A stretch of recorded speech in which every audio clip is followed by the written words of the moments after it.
मानो या ना मानो, हम सभी को हमारी रिस्पेक्ट प्यारी होती है और यही रिस्पेक्ट और वैल्यू अगर हमें दूसरों से मिले तो हमको बहुत ही अच्छा महसूस होता है और इस इम्पोर्टेंस की फीलिंग हमारे कॉन्फिडेंस को बूस्ट कर देती है। लेकिन क्या आपके साथ कभी ऐसा हुआ है कि आपकी स्टार्टिंग में लोगों के साथ बहुत ही अच्छे से जमती है, लेकिन धीरे धीरे जैसे वक्त गुजरता जाता है वो पर्सन आपकी रिस्पेक्ट कम करने लगता है? और इवन ये भी होता है कि कई बार कोई भी आपकी रिस्पेक्ट नहीं करता जो रिस्पेक्ट आप डिजर्व करते हो। आपको पता ही नहीं होता कि आपके साथ ऐसा क्यों हो रहा है, जबकि आपने तो कुछ गलत करा भी नहीं। खैर, तो ये प्रॉब्लम सिर्फ आपकी ही नहीं बल्कि लाखों फेस करते हैं। इवन कई बार तो ऐसा भी होता है कि सामने वाला पर्सन कुछ ऐसी हरकत करता है जिससे वो हमारी नजरों में अपनी रिस्पेक्ट खो देता है। लेकिन वो हैबिट्स और चीजें एग्जैक्टली क्या है जिससे या तो हम खुद लोगों की नजरों में रिस्पेक्ट खो देते हैं या कोई दूसरा पर्सन हमारी नजरों में रिस्पेक्ट खो देता है। तो वही हैबिट्स और बिहेवियर हम आपके साथ शेयर करने वाले हैं ताकि आप अपनी रिस्पेक्ट खोने से बचा सको, या अभी कोई आपकी रिस्पेक्ट नहीं करता तो आप इन आदतों को ठीक कर सको ताकि फिर सभी लोग आपकी रिस्पेक्ट करने लगें। शायद आपको कुछ बातें कड़वी लग सकती हैं, लेकिन अगर आप सच में खुद को इम्प्रूव करना चाहते हैं तो आप एक ओपन माइंड के साथ समझेंगे। Number 1, change in behaviour. हर कोई हर डिफरेंट एनवायरनमेंट में डिफरेंटली बिहेव करता है, जो कि एक नॉर्मल और सोशली एक्सेप्टेबल बिहेवियर भी है। फॉर एग्जाम्पल, आप एक ऑफिस या प्रोफेशनल एनवायरनमेंट में ऐसा बिहेव नहीं करोगे कि जैसे आप एक नाइट क्लब में हो। लेकिन गौर करने वाली बात यह है कि आपकी पर्सनैलिटी और जिस तरह से आप किसी को ट्रीट करते हो वो तरीका किसी एनवायरनमेंट और टाइम के अकॉर्डिंग चेंज नहीं होना चाहिए। अगर सिंपली कहा जाए तो अगर आप किसी के साथ काइंड, केयरिंग और फ्रेंडली हो जब बाकी के लोग आसपास ना हो, मगर फिर आप बाकियों के सामने उस पर्सन से वैसा सेम बिहेव नहीं करते या उन्हें इग्नोर करते हो, उन्हें इंपॉर्टेंस नहीं देते, तो चांसेस है कि वो आपके लिए रिस्पेक्ट खो दे because of your disrespectful behaviour and personality change. आप डिफरेंट सिचुएशन के अकॉर्डिंग उनके साथ डिफरेंट बिहेव करते हैं। डिसऑनेस्टी। किसी को भी झूठ बोलने वाला पर्सन पसंद नहीं आता क्योंकि लोग उस पे कभी ट्रस्ट नहीं कर सकते उसके फेक होने की वजह से, और जिस पे ट्रस्ट ही ना हो या जिसे सब फेक समझते हो उसकी कैसे कोई रिस्पेक्ट कर सकता है। शायद कुछ लोगों को इस बात का अंदाजा नहीं होता कि उनके वर्ड्स कितनी वैल्यू रखते हैं और लोग हमें रिस्पेक्ट इस अकॉर्डिंग करते हैं कि वो हमारी बातों और वर्ड्स पे कितना भरोसा कर सकते हैं। तो अगर सामने वाले पर्सन को लगता है कि आप सच नहीं बोलते या आपकी बातें और एक्शंस आपस में मैच नहीं करते, तो वो कभी आपको एक रियल और सॉलिड पर्सनैलिटी वाला पर्सन नहीं समझेगा और ना ही आपकी रिस्पेक्ट करेगा। Over apologising. गलती होने पर माफी मांगने में कोई बुराई नहीं है। इवन आपकी ये आदत सामने वाले पर्सन को ये शो करती है कि आप कितने मैच्योर हो और आपके अंदर ईगो नहीं है। लेकिन कई बार लोग सॉरी बोलने को अपना शॉर्टकट बना लेते हैं सिचुएशन से बचने के लिए, चाहे फिर उनकी सच में गलती हो या ना हो, और वो हमेशा वही मिस्टेक्स दोहराते रहते हैं और हर बार बस सॉरी बोल के बचने की कोशिश करते हैं और यही सॉरी उनकी आदत बन जाती है। देखो, अगर आप हर बात पर सॉरी सॉरी बोलते रहोगे, चाहे फिर आपकी गलती हो या ना हो, तो ऐसा करना सामने वाले पर्सन की नजरों में आपकी वैल्यू गिराता है और वो पर्सन आपकी रिस्पेक्ट नहीं करता। तो माफी मांगना अच्छी बात है, लेकिन कुछ भी हद से ज्यादा अच्छा नहीं होता। Getting offended easily. रिस्पेक्टेड लोग अपने आप में ट्रूली कॉन्फिडेंट और सिक्योर होते हैं और वो हर चीज को या हर बात को बहुत ज्यादा सीरियसली नहीं लेते। अगर आप चीजों को लाइटली नहीं ले सकते या हर किसी के छोटे से जोक से भी ऑफेंड हो जाते हो, आपको बहुत जल्दी बुरा लग जाता है, तो लोग आपसे वरी हो जाते हैं कि आपसे क्या बोलना चाहिए और क्या नहीं, आपके सामने क्या करना चाहिए और क्या नहीं। चाहे आप लोगों से बोल के अपनी फीलिंग्स शेयर ना करते हो, लेकिन आपका साइलेंस और बॉडी लैंग्वेज ये शो कर देता है कि आप ऑफेंडेड हो। Not being disciplined.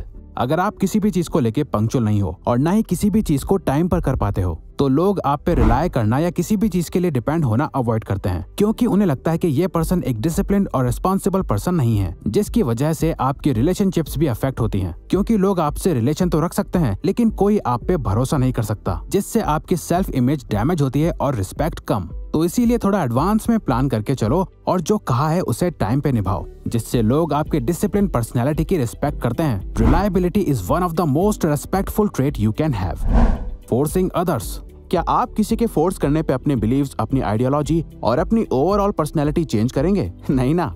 तो फिर क्यों अक्सर लोग एक दूसरे को कुछ भी करने के लिए फोर्स करते हैं जबकि सबकी अपनी चॉइस होती है, डिफरेंट मूड होता है या सिंपली उसका मन नहीं होता। तो अगर आप किसी को कुछ ऐसा करने के लिए फोर्स करते हो जो वो उस वक्त नहीं करना चाहते, तो आप उसे अपने साथ अनकंफर्टेबल और अनहैप्पी फील करवाते हो, और जब ऐसा आप लोगों के साथ करने लगते हो तो उस पर्सन की आपके साथ कंफर्टेबिलिटी और रिस्पेक्ट कम होने लगती है। Being offensive. जब कोई आपके सामने आपकी गलती या आपकी कमी आपको बताता है, तो उस वक्त क्या आप उसे अच्छे से हैंडल कर पाते हो या डिफेंसिव होके उस पे भड़कने लगते हो? मैच्योरली किसी भी सिचुएशन को काम होकर हैंडल करना एक बहुत ही अच्छी ट्रेट है और आपको हमेशा इस काबिल होना चाहिए कि आप किसी भी फीडबैक और क्रिटिसिज्म को सुन सके बिना डिफेंसिव हुए। अच्छा, अभी अपने आप से पूछो, क्या आप हमेशा राइट होना पसंद करोगे या respected? Allowing others to interrupt you easily. कभी कभार अनजाने में किसी की बात को बीच में काट के अपनी बात बोलना कॉन्वर्सेशन का एक कॉमन पार्ट है, लेकिन अगर कोई बार बार आपकी बात बीच में काट के अपनी बात करने लगता है और ये चीज किसी भी पर्सन की हैबिट ही बन जाती है, तो ऐसा करना किसी ग्रुप डिस्कशन में आपकी रिस्पेक्ट को हर्ट करता है, जहां बाकियों को लगता है कि आप अपनी बात को इंपॉर्टेंस देते हुए पूरी रख नहीं सकते और कोई भी आपको इजीली इंटरप्ट कर सकता है।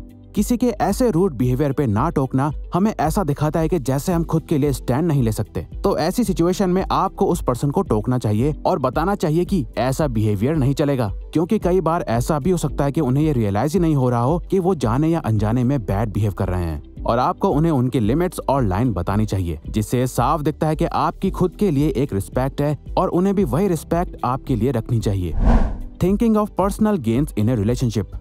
चाहे प्रोफेशनल रिलेशनशिप हो या पर्सनल, दोनों ही रिलेशनशिप म्यूचुअल ट्रस्ट और रिस्पेक्ट से बिल्ड होती है। लेकिन अगर आप मोस्ट ऑफ द टाइम खुद के ही बारे में सोचते रहते हो और हमेशा हर सिचुएशन में अपना ही बेनिफिट देखते हो, तो ऐसा करना आपको एक सेल्फिश पर्सन शो करता है और सेल्फिश होना ना ही अट्रैक्टिव होता है और ना ही रिस्पेक्टेड। तो आपको दूसरों के भले के बारे में भी सोचना चाहिए, जैसे कि विन विन सिचुएशन, और वक्त आने पे अगर कभी थोड़ा कॉम्प्रोमाइज या सैक्रिफाइस भी करना पड़े तो करो अगर नेसेसरी हो।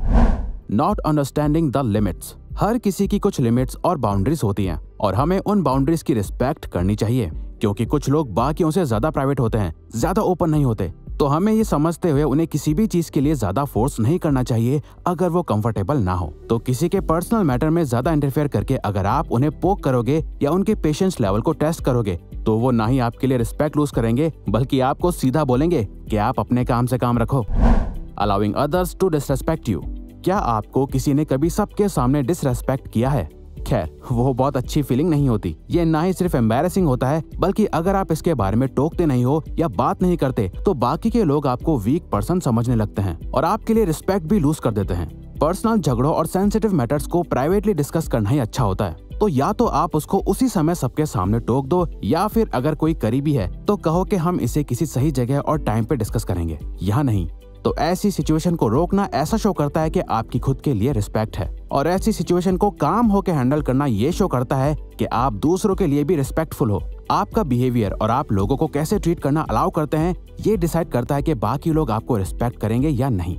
तो खुद के लिए और दूसरों के लिए रिस्पेक्टफुल होना ये शो करता है कि आप सच में रिस्पेक्ट डिजर्व करते हो। तो अगर आपको ये वीडियो अच्छी लगी तो वीडियो को लाइक और सब्सक्राइब बटन पे क्लिक करके इस चैनल को ग्रो करने में सपोर्ट करो और बेल नोटिफिकेशन ऑन कर लीजिए ताकि आप आने वाली वीडियोस मिस ना कर पाओ। Thank you for watching.